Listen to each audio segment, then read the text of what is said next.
The observation. The shuttle descended through Earth's atmosphere with 3 alien military observers pressed against the viewports. Commander Zelith of the Crexan Empire adjusted her breathing apparatus, her forearms twitching with what her species called anticipation. Beside her, strategic analyst Morvek from the Etherian Collective floated in his containment field, his gaseous form swirling with nervous energy. The third observer, War Master Thrain of the Gorvak Confederation, remained still as stone, his crystalline body reflecting the blue planet below. They had come to Earth on what the humans called a diplomatic exchange program. The real purpose was assessment. The Galactic Council needed to understand these newcomers who had burst onto the interstellar stage just 30 years ago. Reports from frontier worlds spoke of human soldiers with impossible endurance, tactics that defied conventional warfare, and a culture that seemed to worship conflict itself. The Council wanted facts, not rumors. Their destination was Fort Blackstone, a training facility in what the humans called Colorado. According to their liaison, Lieutenant Sarah Chen, this was where Earth produced its standard infantry.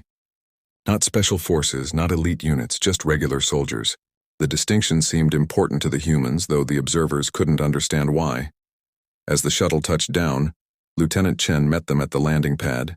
She was small by galactic standards, barely reaching Thrain's crystalline chest, but she moved with the fluid grace that marked all human military personnel. Her smile was warm, but her eyes held that peculiar intensity that made even veteran warriors uncomfortable. "Welcome to Fort Blackstone," she said, her voice carrying over the mountain wind. "You're just in time to observe our newest batch of recruits. Week 6 of basic training," Zelith's translator crackled. "Basic training? This is elementary instruction?" "That's right," Chen replied, leading them toward a series of concrete buildings. "These recruits have been with us for 6 weeks out of their 10-week program. They're about halfway through becoming soldiers." The first thing that struck the observers was the noise. Even from a distance, they could hear shouting, explosions, and the rhythmic thunder of hundreds of feet striking pavement in unison. As they crested a hill, the training ground sprawled before them like a vast machine designed to forge warriors. Hundreds of humans, dressed in matching green uniforms, moved through what Chen called an obstacle course. But this was unlike any training facility in the known galaxy. Recruits climbed walls that seemed impossible for their physiology, crawled through mud while live ammunition cracked overhead, and carried wounded comrades through smoke-filled tunnels. Instructors screamed at them constantly, their voices harsh and unforgiving. "They're using live ammunition?" Morvek's form flickered with alarm. "Low-velocity rounds, but yes," Chen confirmed. "How else would they learn to function under fire?" Thrain's crystalline form hummed with interest. "Your recruits could die." "They could," Chen agreed. "They rarely do, but the possibility is real. That's what makes the training effective. Fear is an excellent teacher when properly applied." They watched a young woman stumble on the course, her leg tangling in razor wire. Blood seeped through her uniform, but she didn't stop. She tore herself free, leaving skin behind, and continued running. An instructor jogged beside her, screaming something about weakness and shame. The woman's face contorted with effort and pain, but she kept moving. "She's injured," Zelith observed. "Why doesn't she seek medical attention?" "She will after she completes the course," Chen explained. "One of the first things we teach is that pain is temporary, but failure is forever." That recruit, Private Martinez, will remember this moment for the rest of her military career. She'll know she can push through anything. The observers followed Chen to another training area where recruits stood in formation, holding rifles above their heads. They had been standing there for 43 minutes, according to Chen's casual mention. Sweat poured down their faces, arms trembled with exhaustion, but not one recruit lowered their weapon. "This serves no tactical purpose," Morvek noted, his gaseous form swirling with confusion. "It builds mental fortitude," Chen replied. "War isn't just about tactics, it's about willpower. The enemy might be stronger, faster, or better equipped, but if your will is unbreakable, you can find a way to win." An instructor walked among the recruits, a man whose face looked carved from granite. He stopped before a trembling recruit whose arms were beginning to drop. Instead of shouting, he spoke quietly, his words carrying in the mountain air. "Private Johnson, you think you're tired? You think this is hard? Somewhere out there, an enemy is training harder than you. They're pushing further than you. And when you meet them on the battlefield, who wins? The one who trained harder or the one who gave up when their arms got tired? Private Johnson's arms shot back up, his face transforming from exhaustion to determination. The instructor nodded and moved on. The observers spent the entire day watching various training exercises. Recruits learned hand-to-hand combat, with full contact sparring that left them bloody and bruised. They studied tactics in classrooms where failure meant the entire unit did punishment exercises. They practiced field medicine on each other, learning to stitch wounds and set bones while instructors created chaos around them. But it was the night training that truly unsettled the alien observers. Chen brought them to a darkened facility where recruits had been awake for 52 hours straight. They moved through combat simulations, their reactions slowed by exhaustion but still functioning. Some hallucinated from sleep deprivation, but they continued their missions. "This is torture," Zalith said flatly. "The Galactic Convention on Military Training expressly forbids such treatment of recruits." Chen's expression remained neutral. "With respect, Commander, the convention was written by species who've never faced extinction. Humanity has, multiple times. We survived ice ages, plagues, world wars, and nuclear weapons. This training might seem extreme, but it's based on one simple truth. Our enemies won't care if we're tired, hungry, or hurt. Neither can we." They watched recruits navigate a mock urban battlefield in complete darkness, using only hand signals and whispered commands. Despite their exhaustion, they moved as units, covering each other, sharing the last of their water, carrying those who stumbled. When one recruit collapsed from exhaustion, 3 others immediately formed a defensive position around him, while a 4th provided medical aid. "They're bonding," Thrain observed, his tactical mind processing what he saw. "The shared suffering is creating unit cohesion stronger than any I've seen." "Exactly," Chen confirmed. "By the end of basic training, these recruits would die for each other. Not because we order them to, but because they choose to. That's the difference between soldiers and warriors. Soldiers follow orders. Warriors fight for the person next to them." As dawn broke over the mountains, the observers watched the exhausted recruits finally allowed to rest. They had been awake for 56 hours. They collapsed where they stood, some asleep before they hit the ground. Instructors moved among them, no longer shouting, checking for injuries with surprising gentleness. 4 hours, Chen said. "They get 4 hours of sleep, then we start again." "This is unsustainable," Morvek protested. "No species can maintain this level of training without severe psychological damage." Chen smiled, but it didn't reach her eyes. "You're right. That's why basic training only lasts 10 weeks. But those 10 weeks transform civilians into something else, something harder, something that can survive when survival seems impossible." The observers spent 3 more days at Fort Blackstone, each day revealing new extremes of human military training.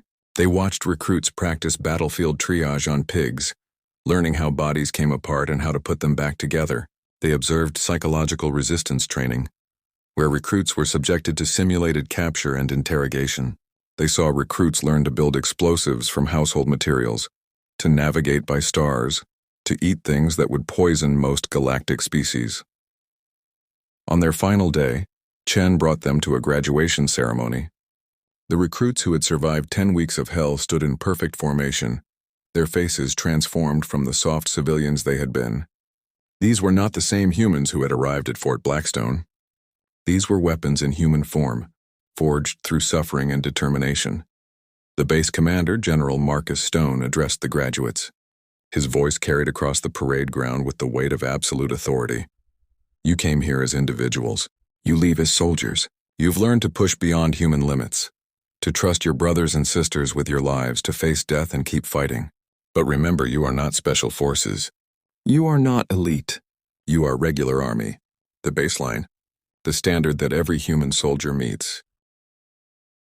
The revelation, the alien observers stood frozen as General Stone's words sank in. Regular army. Baseline. Standard. These humans who had endured training that would break most galactic species were considered ordinary by Earth's military standards. Commander Zelith's forearms trembled slightly as she processed this information. Beside her, Morvek's gaseous form had gone completely still, while Thrain's crystalline body hummed with a frequency that indicated deep concern in his species. "General Stone," Zelith ventured, her translator struggling with the proper tone of respect mixed with disbelief.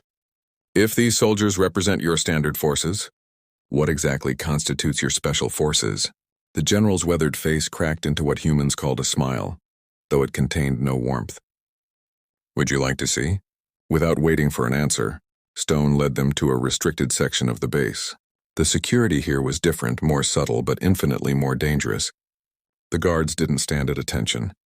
They lounged casually, but their eyes tracked everything with predatory awareness.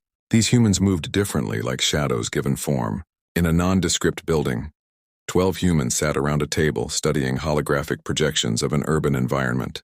They wore no uniforms, just civilian clothes that would blend into any crowd. Their faces were unremarkable, forgettable even, but their eyes held something that made even War Master Thrain step back. Alpha Team, Stone introduced them simply. They're planning a training exercise. You can observe. The team leader, introduced only as Wolf, glanced at the aliens with mild interest before returning to the briefing. His voice was soft, forcing everyone to lean in to hear. Scenario: hostile urban environment, civilian population present, unknown number of combatants.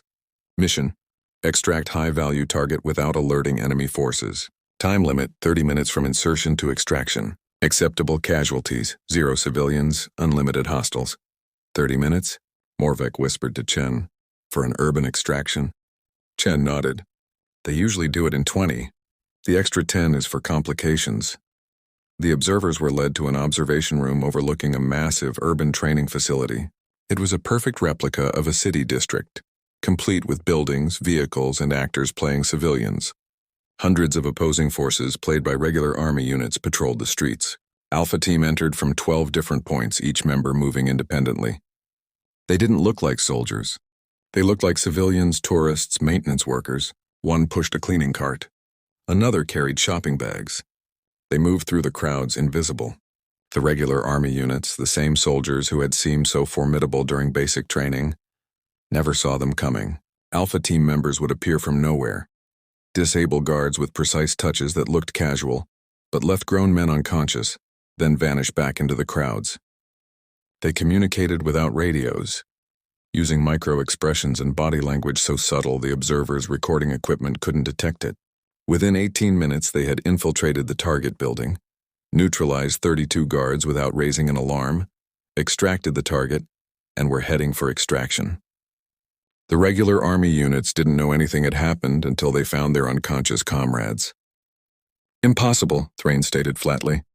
They moved through a force 20 times their size without detection. Not without detection, Wolf corrected, having somehow appeared behind the observers without anyone noticing. We were detected 17 times. We just handled it before anyone could react. Zealith spun around, her combat instincts screaming. She hadn't heard him approach, hadn't sensed him at all. Wolf stood there casually, but every alien in the room instinctively knew they were in the presence of an apex predator. Your special forces, Zealith said slowly. How many do you have? Classified, Stone replied, but fewer than you'd think. They're force multipliers, not armies. One special forces operator is worth 100 regular soldiers in the right situation. And your regular soldiers are already worth 10 of any other species warriors. Thrain calculated aloud. That means, Stone finished. One special forces operator could theoretically handle 1,000 conventional galactic troops. But that's just math. Reality is messier. The demonstration continued with different scenarios: urban warfare, jungle infiltration, Arctic operations, zero-gravity combat. Each time Alpha Team accomplished objectives that the observers' own military doctrines deemed impossible. They watched a single operator hold a bridge against 200 attackers for 3 hours.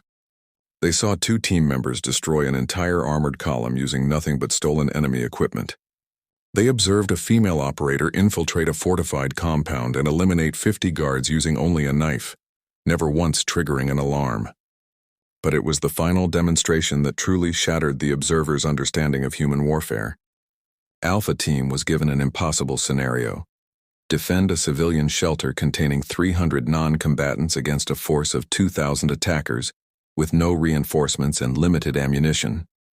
The team didn't defend, they attacked, moving in coordinated patterns that seemed chaotic but were precisely planned. They struck at the attacking force from 12 different angles. They used psychological warfare, making the enemy believe they were facing a much larger force. They turned the attackers against each other, used their own weapons against them, created confusion and fear that spread like wildfire through the ranks. Within 6 hours, the attacking force had retreated, having lost 800 soldiers to 12 operators who suffered only minor injuries. The civilians were untouched. How? Morvik's form was agitated, swirling rapidly. How is this possible? Wolf, cleaning his weapon with mechanical precision, answered without looking up. Every human grows up hearing stories of heroes who stood against impossible odds. Thermopylae, Rourke's Drift, the Alamo were raised on legends of ordinary people doing extraordinary things when survival is on the line. Special forces just trained to make those legends repeatable. The observers returned to their shuttle in silence, their minds reeling from what they had witnessed. As they prepared to leave, General Stone offered them a final piece of information that would haunt the Galactic Council for years to come. What you've seen today, our basic training in special forces, represents peacetime standards. When humanity is truly at war, when our survival is threatened, every civilian becomes a soldier. Every soldier becomes special forces, and special forces, well, they become something else entirely, something we haven't had to unleash since we left Earth's gravity well. 3 days later, Commander Zealith stood before the full Galactic Council, her report heavy in her 4 hands. The council chamber, which had hosted debates about containing humanity's expansion, fell silent as she began her presentation.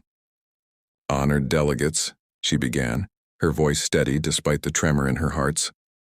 "I bring you observations from Earth's military training facilities. What I'm about to show you will challenge everything we understand about warfare."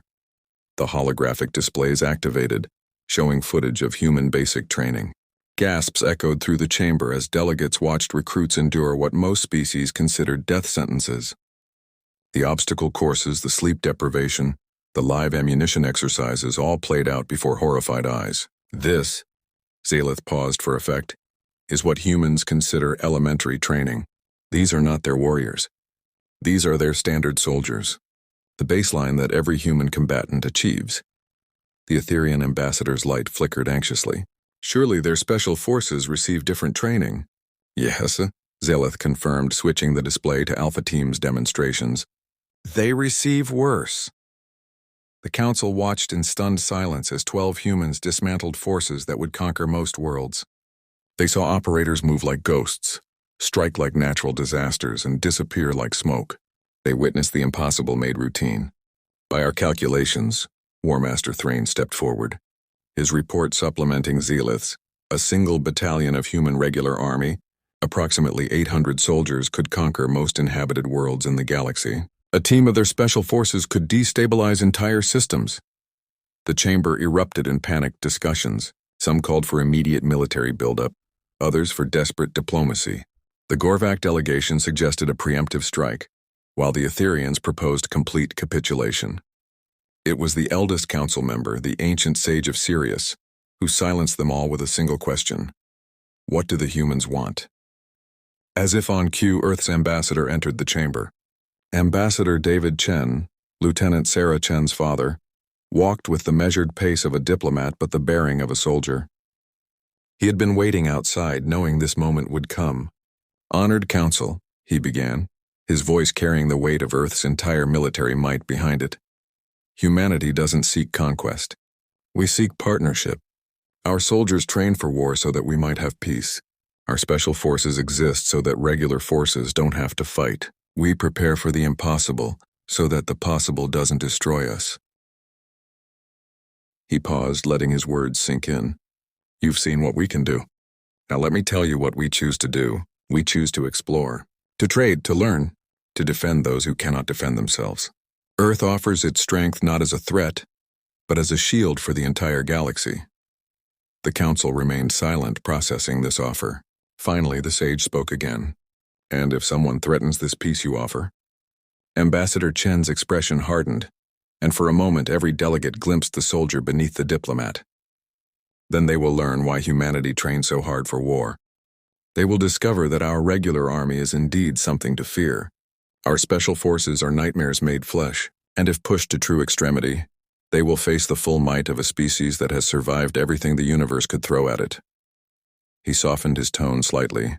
"But that is a choice others would have to force upon us. We would much rather share our strength than demonstrate it.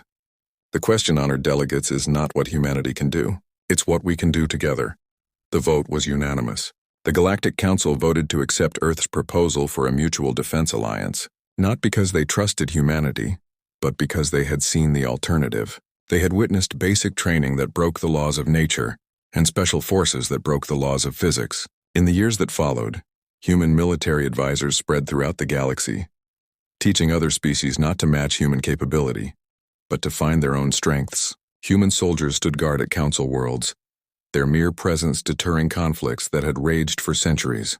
And somewhere in the dark between stars, human special forces hunted the true threats, the ancient evils that had plagued civilized space for millennia. The galaxy learned to sleep better knowing humanity stood watch. They also learned to pray they would never give humanity a reason to stop simply watching. But perhaps the most telling change came in military academies across the galaxy. Where once instructors would say, "Train hard," they now said something different. They would look at their recruits and say, "Train harder." Somewhere out there, a human is training and they call it basic. The Empire had ignored the warnings about humanity. They had dismissed reports of human endurance as exaggeration, human tactics as luck, human victories as propaganda. They believed that no species could sustain the level of warfare that humans practiced as routine. They were wrong. And as human dropships darkened the skies of the Empire's core worlds, as regular army units marched through capitals that had never seen war, as special forces eliminated leadership with surgical precision, the Empire learned the final, terrible truth about humanity. Everything they had feared about human soldiers was actually the optimistic version. The reality was so much worse.